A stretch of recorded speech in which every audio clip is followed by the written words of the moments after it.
Hello साथियों, नमस्कार, आदाब, सत श्री अकाल। आज इस सीरीज़ के अंदर हम आपके लिए एक नई कड़ी लेकर आए जो कि कक्षा 9 की बुक है, जो कि आपके सामने दिख रही है।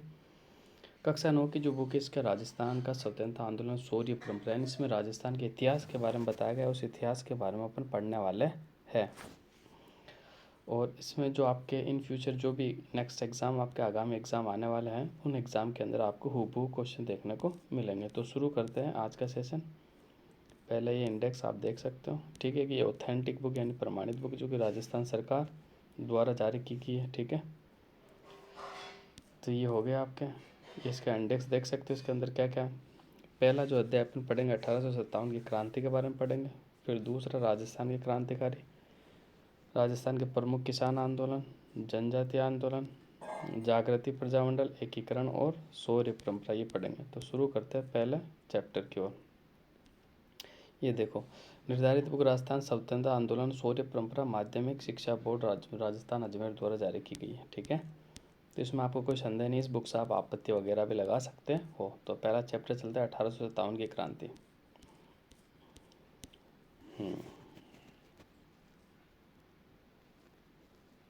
1857 की क्रांति पे चलते, ठीक है।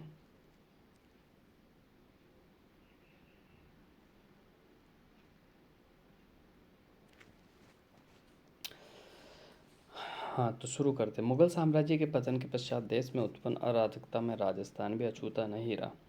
औरंगजेब की मृत्यु से उत्पन्न शक्ति और रिक्तता एक बार की तो मराठों ने भर दिया। मराठों ने दक्षिण में प्रभुत्व स्थापित करने के पश्चात मालवा गुजरात में अपना प्रभाव स्थापित कर लिया। अतः अब उनके लिए राजस्थान में प्रवेश करना सहज हो गया था। मई 1711 में प्रथम बार मराठों ने मंदसौर के निकट मेवाड़ी क्षेत्र में से धन एकत्रित किया था। इस घटना से चिंतित उदयपुर के महाराणा संग्राम सिंह ने पहले जयपुर के शासक जय सिंह, बाद में मुगल बादशाह मोहम्मद शाह से मराठा समस्या के बारे में विचार विमर्श भी किया था।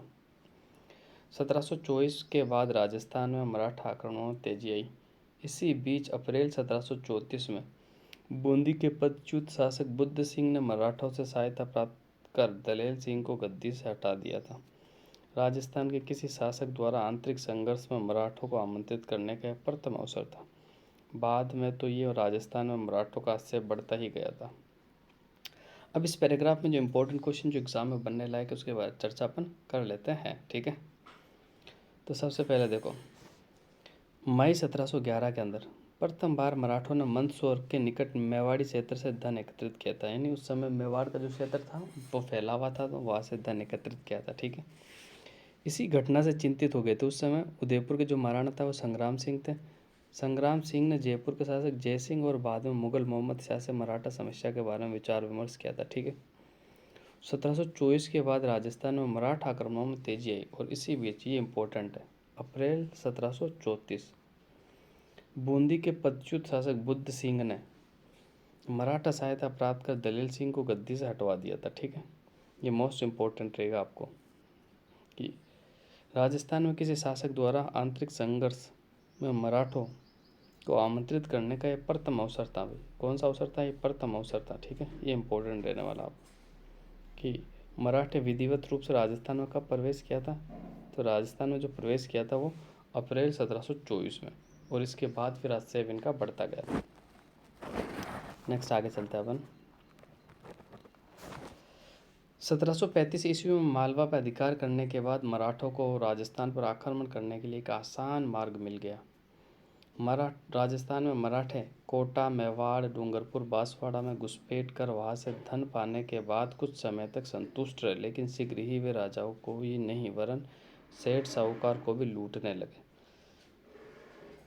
उन्होंने राजस्थान के नरेशों को आंतरिक मामलों में हस्तक्षेप करना प्रारंभ कर दिया। बूंदी, जोधपुर, जयपुर रियासतों में उनका प्रवेश इसी बहाने से हुआ था।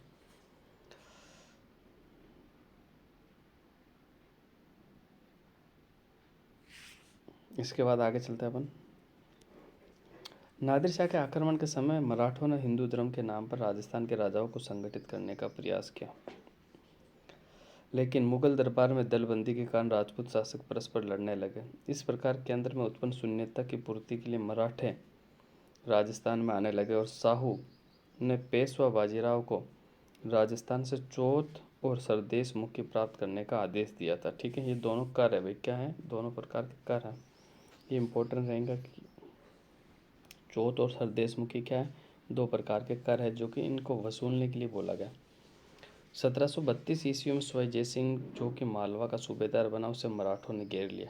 जयसिंह ने पराजय स्वीकार कर लिया और 28 परगने मराठों को देने पड़े थे। कितने परगने दिए थे भाई? 28 परगने मराठों को देने पड़े। 1761 से 1791 में मध्य राजपूत शासकों को कमजोर स्थिति के कारण विभिन्न राज्यों को मराठों का प्रभुत्व समाप्त हो गया। ठीक है, नेक्स्ट आगे चलते हैं। राजस्थान में बढ़ते मराठा हस्तक्षेप ने जयसिंह और अन्य राजाओं की आंख खोल दी और मराठों से मुक्ति पाने के लिए धन का सहारा लिया गया। जब धन लेने के बाद मराठों ने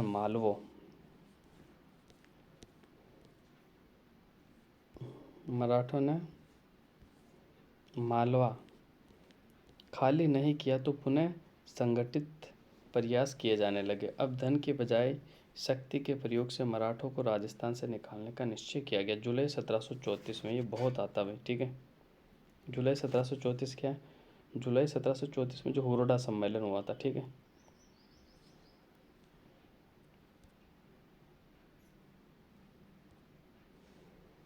जुलाई 1734 के अंदर। ठीक है, और एक एग्जैक्ट डेट पूछ लिया था आपको, ये 17 जुलाई होगा। ठीक है, 17 जुलाई 1734 को जयपुर, जोधपुर, उदयपुर, कोटा, किशनगढ़, नागौर, बीकानेर के शासक मेवाड़ में हुरोडा नामक स्थान पर एकत्रित हुए और 17 जुलाई 1734 को एक संधि पत्र पर हस्ताक्षर हुआ, जिसके अनुसार राजस्थान में सभी शासकों ने विपत्ति के समय सहयोग देने का वादा किया। वर्षा ऋतु के बाद में मराठों के विरुद्ध कार्रवाई हेतु रामपुरा में एकत्रित होना तय हुआ। तो ये वेन्यू इंपॉर्टेंट है कि कहाँ एकत्रित होना? रामपुरा में। किसी राजा के शत्रु ने अपने राज्य में आश्रय या शरण न देने की शपथ ली, परंतु इस सम्मेलन के वांछित परिणाम नहीं निकले क्योंकि रियासती शासकों में आपसी द्वेष था, प्रतिभा संपन्न और क्रियाशील नेतृत्व का अभाव रहा और रियासतों के स्वार्थी नीति और कार्य संभवतः सम्मेलन में असफलता के लिए उत्तरदायी थे। 1735 में मुगल सम्राट और राजपूत शासकों की सेनाओं ने मराठों को खदेड़ने में पुनः असफल प्रयास किया। पेशवा अक्टूबर 1735 में उत्तर भारत की यात्रा पर निकला। उसने महाराजा जगत सिंह को आतिथ्य स्वीकार किया और उपहार और चौथ का समझौता हुआ। सबसे पहले चौथ वसूला गया, यानी कर वसूला जो भी गया। ये अक्टूबर 1735 भारत की यात्रा पर महाराणा जगत सिंह जो कि मेवाड़ के थे, उन्होंने चौथ का समझौता हुआ। फिर वे जयपुर आया। जयसिंह मराठा और मुगल सम्राट को समझौता करवाना चाहा, लेकिन वह असफल रहा। पेशवा की राजस्थान यात्रा का परिणाम यह निकला कि मुगलों के साथ साथ राजपूत मराठों के भी करदाता बन गए। 1738 में मुगल सम्राट की ओर से निजाम को बिना युद्ध किए ही दूरासराय अपमानजनक संधि करनी पड़ी, जिसके अनुसार मराठों ने मालवा की सूबेदारी में 50 लाख रुपए प्राप्त हुए।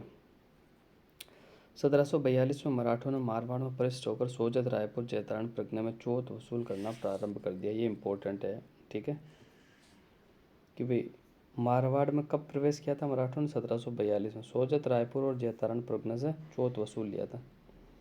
1787 में राजपूतों संगठित होकर तुंगा नामक स्थान पर मराठों को परास्त किया था। ये इंपॉर्टेंट, ये पूछा हुआ कि तुंगा का युद्ध कब हुआ था? 1787 में। 1791 के बाद मराठा शक्ति क्षीण होने लगी और दक्षिण भारत में अंग्रेजों ने अपने पैर जमा लिए थे और राजस्थान में घुसने का वे प्रयास कर रहे थे। राजस्थान राज्यों के उत्तराधिकारी संघर्ष के सामंती प्रतिस्पर्धा के कारण उनकी राजनीतिक स्थिति कमजोर हो गई। 1791 में अंबाजी इंगले ने मेवाड़ के महाराणा का सहयोग दिया। फलस्वरूप डूंगरपुर, बांसवाड़ा, प्रतापगढ़ क्षेत्रों में मेवाड़ के महाराणा का अधिकार हो गया, परंतु रियासतों घराने आपसी वैमनस्य के कारण अंबाजी इंगले को पूर्ण सफलता न पा सके। 1795 में मेवाड़ के चुंडावतों का अधिकार हो गया और उनका अन्य शासकीय समूह के साथ संघर्ष शुरू हो गया। 1802 में अमीर खां भंडारी ने नाथ द्वारा पर अधिकार कर लिया था। ये इंपॉर्टेंट रहेगा एग्जाम के लिए। ठीक है, 1802 में नाथ द्वारा पर अमीर खां भंडारी ने कब अधिकार किया था? 1802 में। और भीम सिंह के रियासती घरानों में आपसी विभाजन से नियंत्रित नहीं कर पाया। 1803 में मेवाड़ के शासक जयपुर नरेश के माध्यम से अंग्रेजों से संधि करने का प्रयास किया लेकिन असफल रहे।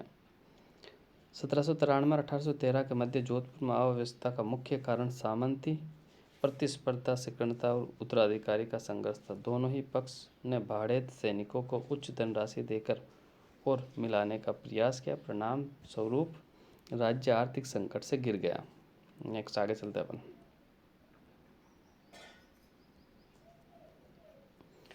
राजस्थान के शासकों ने मराठों के बढ़ते आतंक से मुक्ति पाने के लिए मराठों के शत्रु अंग्रेजों से मित्रता करने का प्रयास शुरू कर दिया। सर्वप्रथम जयपुर के महाराजा पृथ्वी सिंह 1776 में अपने एक प्रतिनिधि को गवर्नर जनरल के पास भेजा, अंग्रेजों से मैत्री की इच्छा प्रकट की थी। देखो मोस्ट इंपॉर्टेंट सवाल है, ठीक है। सर्वप्रथम राजस्थान के अंदर जयपुर के जो पृथ्वी सिंह थे, जिसने 1776 में अपना एक प्रतिनिधि गवर्नर जनरल के पास भेजा और अंग्रेजों से संधि करने का मतलब प्रस्ताव रखा था, ठीक है। जोधपुर राज्य ने भी ऐसे प्रयास किया लेकिन सफल नहीं हुआ। 1803 में अपनी नीति परिवर्तन कर अंग्रेज ने राजपूत राज्यों की संधि करने के इच्छुक हो गए। नवंबर 1803 में अंग्रेजी सेनापति लॉर्ड लेक ने राजस्थान की उत्तरी पूर्वी सीमा में स्थित लासवाड़ी के रण क्षेत्र में सिंधिया को निर्णायक रूप से परास्त किया और मराठों की इस विजय से राजपूत शासकों को मराठों की अधीनता से मुक्ति का स्वर्ण अवसर प्रदान किया। 1803 ईस्वी में संधि की शर्तों को तय किया गया। दोनों एक दूसरे के मैत्रीपूर्ण व्यवहार रखेंगे। कंपनी इन राज्यों से खिराज नहीं लेगी, आंतरिक मामलों में हस्तक्षेप नहीं करेगी। इन राज्यों की सुरक्षा का दायित्व कंपनी पर होगा। अन्य राज्यों की विवाद कंपनी की सहायता से सुलझाए जाएंगे। भरतपुर, अलवर, जयपुर, जोधपुर ने इस संधि पर हस्ताक्षर किए थे। इंपॉर्टेंट है। 1803 में जो संधि पर हस्ताक्षर करने वाले राजस्थान की जो रियासतें थी वो 4 रियासतें थी: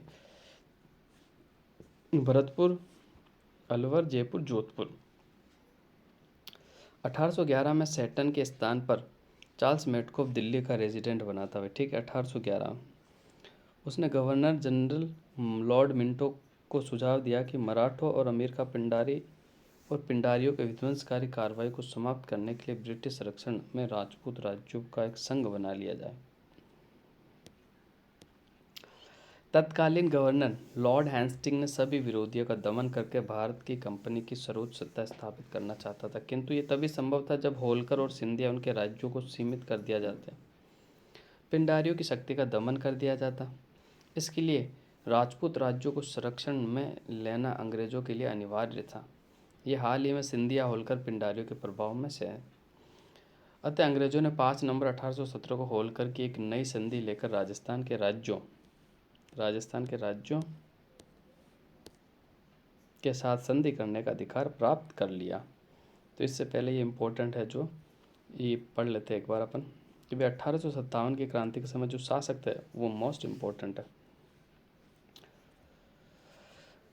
तो 1857 की क्रांति के समय रियासती शासक कोटा के जो शासक थे कौन थे भाई? राम सिंह थे। जोधपुर के कौन थे? तख्त सिंह। भरतपुर के जसवंत सिंह। उदयपुर के स्वरूप सिंह। जयपुर के राम सिंह द्वितीय। सिरोही के शिव सिंह। सिरोही के कौन थे? शिव सिंह। धौलपुर के भगवंत सिंह। बीकानेर के सरदार सिंह। करौली के मदनपाल सिंह। कोटा के राम सिंह थे। जोधपुर के तख्त सिंह। भरतपुर के जसवंत सिंह। उदयपुर के स्वरूप सिंह थे। जयपुर के राम सिंह द्वितीय थे। सिरोही के शिव सिंह थे। धौलपुर के भगवंत सिंह थे। बीकानेर रियासत के सरदार सिंह थे। और करौली के जो है वो मदनपाल। और बीकानेर के सरदार सिंह तो अंग्रेजों का हरियाणा के बाढ़ प्रज्ञा तक सहायता करने के लिए गए थे, अंग्रेजों का साथ देने के लिए। इसके बाद देखो टोंक के जो थे नवाब वजीरुद्दौला। टोंक के कौन थे भाई? नवाब वजीरुद्दौला। बूंदी रियासत के जो शासक थे उस समय राम सिंह थे। बूंदी के भी राम सिंह हो गए, कोटा के भी राम सिंह हो गए और जयपुर के राम सिंह सेकंड हो गए, ठीक है। अलवर रियासत में विनय सिंह थे उस समय, ठीक है। जैसलमेर के रणजीत सिंह थे। झालावाड़ के पृथ्वी सिंह थे। प्रतापगढ़ के दलपत सिंह थे। बांसवाड़ा के लक्ष्मण सिंह थे और डूंगरपुर रियासत के उदय सिंह थे। ये डूंगरपुर रियासत के उदय सिंह ये हाल ही में AARO यानी assistant agriculture research officer exam जो कि RPSC ने लिया था, उसमें ये सवाल आया था कि 1857 की क्रांति के समय डूंगरपुर रियासत के शासक कौन थे, ठीक है। तो ये सभी जो शासक हैं ये मोस्ट इंपॉर्टेंट, आप इन्हें अपने नोट्स में उतार लें और अच्छे से रट लें। ये बार बार यही सवाल पूछा जाता है कि 1857 की क्रांति के समय मेवाड़ का शासक कौन था, मारवाड़ का शासक कौन था, सिरोही का शासक कौन था, कोटा का शासक कौन था। तो ये मोस्ट इंपॉर्टेंट है, एक बार इसे अच्छे से आप नोट कर लें। नेक्स्ट अपन आगे चलते हैं।